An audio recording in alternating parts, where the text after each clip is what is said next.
Hello, Dad. Yes, I'm here na sa school. Oh, madami kami ginagawa. Mamaya na, oo, pa-fetch na lang sa car. Yeah, I know. Yes, Dad. Yeah, Dad. Yeah, I will call later. Thank you. Bye.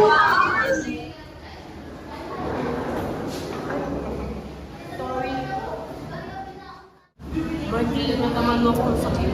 Ano ba? Di ka ba nakikinig? Pinaligo naman ako eh. Wala akong pake. Balita ko nga, sabi ng mga kasinin natin, trabaho ko sa mga pasalahan, di ba? Grabe ka naman. Nandito ka, nag-aaral. Di ba dapat magulang mo yan? Hindi ka nagtatrabaho para sa sarili mo. Tingnan mo, ang dugyot-dugyot mo.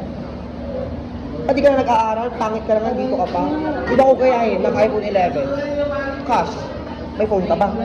Oo. Wala kang dalang bag eh. Yan nga yung pinag-aanap ng buhay namin eh.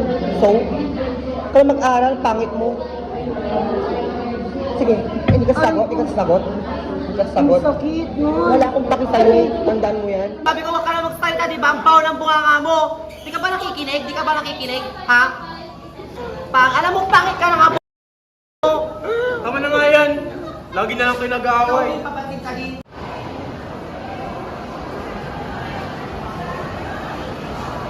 Kaya pa kasi yan. Sinabi ko nang huwag kang didikit sa akin, di ba? Nadidinig kasi ako sa'yo, kanina ka pa eh. Lapit ka ng lapit. Sinabi na nga sa'yo, nasaktan ka? Deserve mo yan. Wala ka kasing hiya.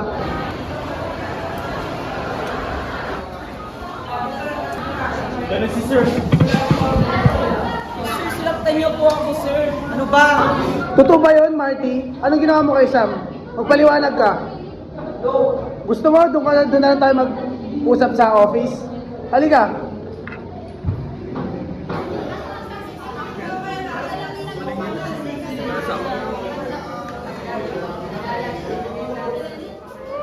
Ano ba naging problema, Sam? Ang kapal ng mukha mo. Siya may kasalanan siya, ba't dumidikit ka sa akin?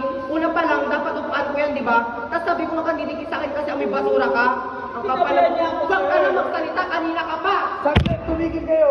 Tatawagin kong guidance counselor. Pag-usapan natin to.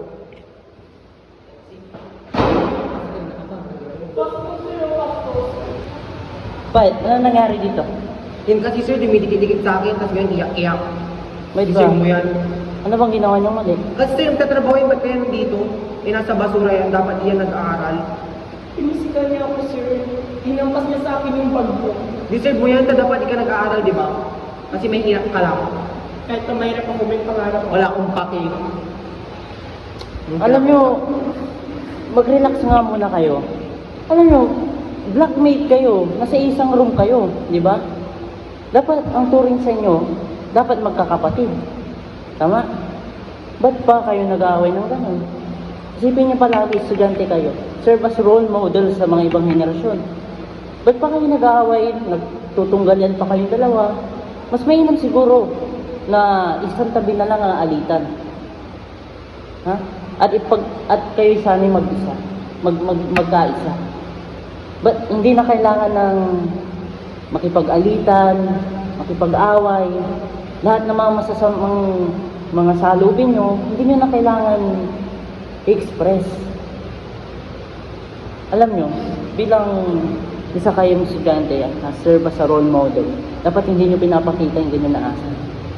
At hopefully sana dito is magkasundo kayo at hindi na kayo mag-aaway pa sa inarap. Ha? Marty, anong sasabihin mo kay Sam? Sam, sorry kung na-underestimate ko yung mga kakayanan mo. Alam ko naman na mabuti kang tao. Hindi ko talaga sinasadya kasi may problema din sa bahay. Sorry Sam, sorry na si Marty sa'yo. Tatanggapin mo ba? Oh. Ngayon, since na nakasundo lang tayo, shake hands kayo. Ha? Hindi na kayo mag-away.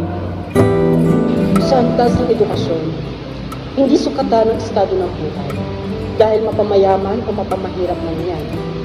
At huwag ilagay ang kapangyarihan sa kamay dahil ang pagbibigay ng galang, respeto sa ating kapwa mag-aaral ang siyang magbibigay ng kapayapaan at masaganang buhay. Bilang isang mag-aaral, hindi ano ang mayaman ka or mahirap ka, dapat pantay lahat. Kasi bilang isang susunod na guro sa ating pamayanan, dapat ikaw yung mag-set ng role. Dapat ikaw yung maging good role model. Dapat ang attitude mo ay stabilized. Hindi ka pwedeng ma-attitude ka kasi mayaman ka. Hindi ka pwedeng ma-attitude ka kasi gusto mo lang or kasi mayroon kang problema sa buhay. Dapat sineset aside natin yung problema sa bahay, sa school. Sapagkat alam ko na malaking impact yon bilang isang estudyante. Bilang isang guro sa hinaharap at gumanap na guro sa aming roleplay, mahalaga ang kapayapaan sa isang classroom.